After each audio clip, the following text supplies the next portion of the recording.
नमस्कार, स्वागत छ यहाँलाई नेप्से ट्रेडरमा। आज मार्केट भने 18.8 पोइन्टले झरेको छ, जुन चाहिँ 0.99%ले हुन आउँछ। झन्डै आज 1% को गिरावट छ र आज चाहिँ हाम्रो मार्केट 1885.6 मा आइपुगेको छ। आजको गिरावटमा 29 वटा कम्पनीहरूले कमाएका छन् भने 100 भने आज 188 वटा कम्पनीहरूले चाहिँ घाटा बेहोर्नु परेको छ भने 2 वटा कम्पनीको मूल्य जस्ताको त्यस्तै। आजको टप गेनरको कुरा गर्नुहुन्छ भने SBCF, ADLB, KDL, TRH र विन लघुवित्तको चाहिँ आज सबसे धेरै रकम बढेको छ। आदर्श लघुवित्तमा चाहिँ 2 दिनसम्म नेगेटिभ सर्किट हानेको थियो र आज फेरि पोजिटिभ सर्किट हानेको छ र केडिएलमा भने चाहिँ पोजिटिभ सर्किट लाग्ने क्रम अझै पनि जारी नै छ। आदर्श लघुवित्त चाहिँ मार्केट बढ्दाखेरि चाहिँ यो घट्ने र मार्केट घट्दाखेरि चाहिँ यो बढ्ने उल्टो क्रम भइरहेको छ। यसले चाहिँ हामीले के बुझ्न सक्छौँ भन्दाखेरि यहाँ चाहिँ ठुलो प्लेयरको अथवा अन्तिम आवरमा चाहिँ बढाएर लाई बढाउने काम भइरहेको छ भनेर हामी बुझ्न सक्छौँ। यसमा खेलाडीहरूको हात छ। त्यस्तै टप लुजरको कुरा गर्नुहुन्छ भने SFEF, अर्को छ म्युचुअल फन्ड NSIF2, अर्को छ GFCL, गुडविल फाइनेन्स र अर्को छ JMFBS र DLBS। यी कम्पनीहरूमा चाहिँ सबसे धेरै घाटा भएको छ। त्यस्तै टप टर्नओभरको कुरा गर्नुहुन्छ भने MHCL, SHIVM, NICA, Nabil bank र HTL मा चाहिँ इन्भेस्टरहरूले सबसे ज्यादा रकमहरू इन्भेस्ट गरेका छन्। त्यस्तै टप भोल्युमको कुरा गर्नुहुन्छ भने चाहिँ MHCL, global IB, KBL, NIMB र SHIVM यिनीहरूमा चाहिँ सबसे ज्यादा भोल्युम आएको छ। SHIVM हेर्नुहुन्छ भने आज यसको सप्लाई आएको छ र आज यसको मूल्य 396 पुगेको छ। त्यस्तै टप ट्रान्जेक्सनको कुरा गर्नुहुन्छ भने चाहिँ MHCL, यो चाहिँ मोलुङ हाइड्रो पावर हो। त्यस्तै टोमुर, SMJC, नबिल, नेफ्रा यिनीहरूमा चाहिँ सबसे ज्यादा ट्रान्जेक्सन भएको छ। आजको गिरावटमा कुन कुन सेक्टरको कस्तो योगदान छ भनेर हेर्नु पर्दाखेरि बैंकिङ इन्डेक्स 1.34% ले झरेको छ। औषध नेप्से भन्दा पनि बढी झरेको छ, जुन चाहिँ हाम्रो एउटा स्टेबल सेक्टर थियो त्यो पनि आज एकदमै ठुलो अङ्कले झरेको भएर चाहिँ आज नेप्सेको चाहिँ ओभरअल ट्रेन्ड नै एकदमै डाउन भएको छ। त्यस्तै डेभलपमेन्ट ब्याङ्क हेर्नुहुन्छ भने 1.04%, नेप्से सरह भन्न सक्छौँ। डेभलपमेन्ट ब्याङ्क भने त्यस्तो खासै घटेन, औषध नेप्से जतिकै घटेको छ। त्यस्तै फाइनेन्स हेर्नुहुन्छ भने एकदमै ज्यादा घटेको छ, 2.01% ले घटेको छ। होटल एन्ड टुरिज्म भन्ने 0.31% ले घटेको छ। हाइड्रो पावर 1.13% ले घटेको छ। इन्भेस्टमेन्ट सेक्टर 0.82% ले घटेको छ। लाइफ इन्सुरेन्स 1.25% ले घटेको छ। म्यानुफ्याक्चरिङ भने एकदमै थोरै घटेको छ, 0.33% ले घटेको छ। त्यस्तै माइक्रो फाइनेन्स पनि नेप्से सरह भन्न सक्छौँ, 0.85%। म्युचुअल फन्ड भने अलिकति घटेको छ, 0.08। नन लाइफ 0.34, अदर इन्डेक्स 0.14 र ट्रेडिङ इन्डेक्स 1.47% ले घटेको छ। अब लागौँ टेक्निकल एनालिसिसतिर। सो टेक्निकली हेर्नुहुन्छ भने चाहिँ मार्केट एउटा लोअर हाई बनाएर चाहिँ अब यो ट्रेन्डको अब म एकचोटि स्केल देखाउन चाहे स्केलद्वारा। अब यहाँदेखिको जुन यो बनिरहेको छ, यो लोअर लो बन्दै गइरहेको छ, त्यसको चाहिँ अब लोअर लो बन्ने हो कि हैन, कि अब यो जुन लोअर लो बनेको थियो यसको चाहिँ अब हायर लो बन्ने हो कि हैन, यो चाहिँ अब हामीले हेर्नुपर्ने हुन्छ। यदि यहाँबाट मार्केट बढेर गयो भने चाहिँ है यहाँनिर टेवा टेकेर चाहिँ मार्केट माथि बढ्न खोज्छ भने हामी यो ट्रेन्ड लाइन फलो गर्न सक्थ्यौँ होला। तर अहिलेको लागि चाहिँ टुङ्गो नभइसकेको भएर चाहिँ यो अहिलेलाई चाहिँ हामीले अहिले अनुमानित राख्नेछौँ। तर यो चाहिँ भ्यालिड भएको भएर इलेक्सनलाई बोल्ड गरौँ है, अलिकति बोल्ड गरौँ। सो यस्तो प्रकारको ट्रेन्ड लाइन देखिएको छ। योभन्दा पनि एउटा प्यारलल च्यानल ड्र गर्दाखेरि चाहिँ अझ बुझ्नलाई हामीलाई सजिलो हुन्छ है। त्यस्तै म एउटा प्यारलल च्यानल ड्र गर्छु। यहाँबाट हेर्नुहुन्छ भने चाहिँ मेक्सिनमा मिलाउँछु। अहिलेलाई चाहिँ यसलाई अलिकति माथि गर्छु है।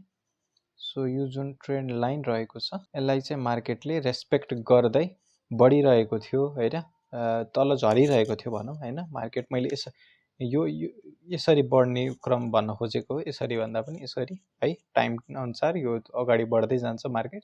तर यो ट्रेन्ड भने डाउन ट्रेन्डमा थियो भने यहाँबाट चाहिँ सपोर्ट लिएर माथि बढेको थियो है। त्यस पछाडि चाहिँ अब फेरि यसको लोअर ब्यान्डमा आउने हो कि भन्ने अर्को कुरा हुन्छ। यसको लोअर ब्यान्ड यसको यो प्यारलल च्यानलको चाहिँ मिड पोइन्ट यतातिर हुन आउँछ, जुन चाहिँ 1850 को लेभलतिर देखिन्छ। यतातिर एउटा सपोर्ट हामी मान्न सक्छौँ है।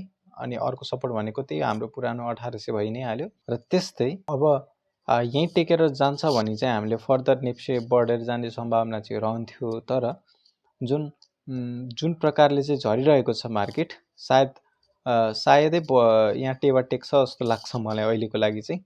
हामीले फर्दरको लागि चाहिँ हामीले 1800 सम्म अथवा 1850 सम्म यो यिनीहरूको चाहिँ क्रस सेक्सनहरूलाई चाहिँ हामीले कुर्न सक्नेछौँ हैन। सो अहिलेको लागि चाहिँ मार्केट खासै पोजिटिभ देखिएको छैन। तपाईहरुसँग अब बेच्न पाउनु भएको छैन भने चाहिँ होल्डै गर्नु होला। नयाँ किन्नको बारेमा अहिले नसोच्नु होला। किन्नुपर्ने हामीले किनिसकेका छौँ। अब चाहिँ हामीले स्टप लसको लागि हेर्न सक्छौँ है। मैले जुन एरियातिर स्टप लस भनेको थियो बढेको बेला बेच्नु भएको भए तपाईहरुले बधाई छ।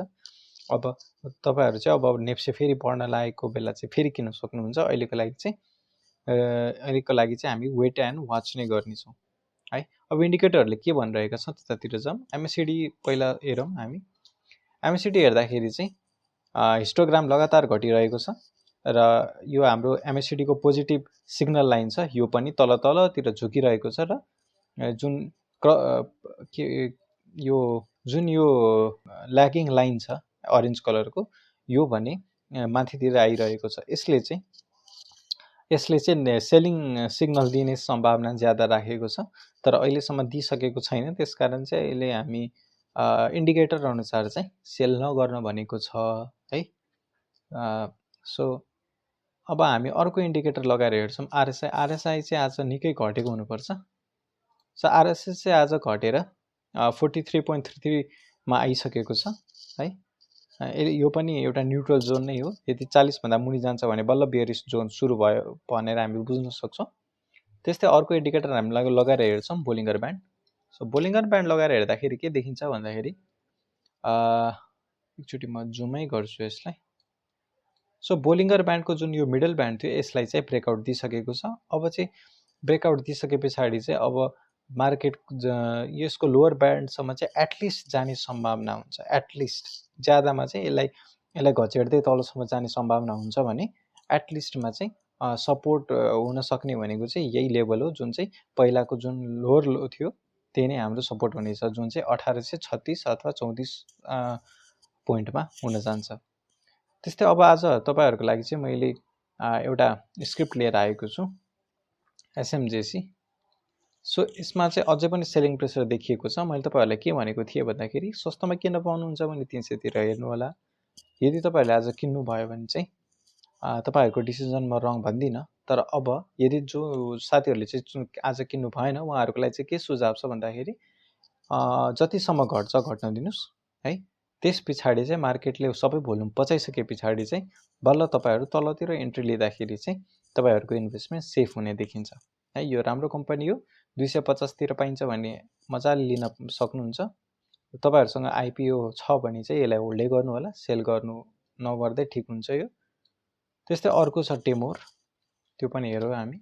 सो टेमोरमा पनि आज घटेको छ आज मूल्य, तर ओपनिङ भन्दा चाहिँ माथि नै क्लोजिङ दिन सफल भएको छ। तर मार्केटमा भने यसको मूल्य घटिरहेको छ। भोल्युम पनि बढेर गएको छ। केही लगानीकर्ताहरूले चाहिँ अब स्टप लस गरेको अथवा अलिकति आइपिओ बेच्न नपाएकाहरूले चाहिँ सेल गरेको भनेर हामी बुझ्न सक्छौँ। त्यस्तै अर्को छ शिवम। अब शिवममा चाहिँ सप्लाई भनेर हामी धेरैचोटि हामीले कराइरहेको थियौँ भने यहाँ यदि अलिकति इन्ट्रेस्टिङ खालको प्याटर्न बनेको छ है।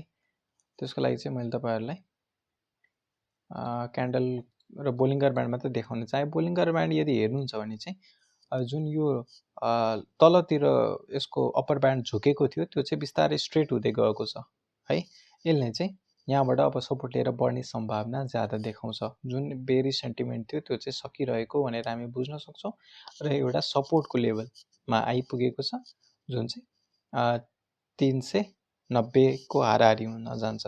390 तिर अलिकति बाइङको लागि हेर्न सक्नुहुन्छ। तर 300 मा चाहिँ किनिहाल्नु भन्दा पनि वेट एन्ड वाच गर्नु होला। यदि यहाँ सपोर्ट लिन्छ जस्तो लक्षण देखियो भने चाहिँ हामी बल्ल किन्नेछौँ। र त्यो भन्दा अझ तल जान्छ भन्ने चाहिँ हामी किन्दैनौँ।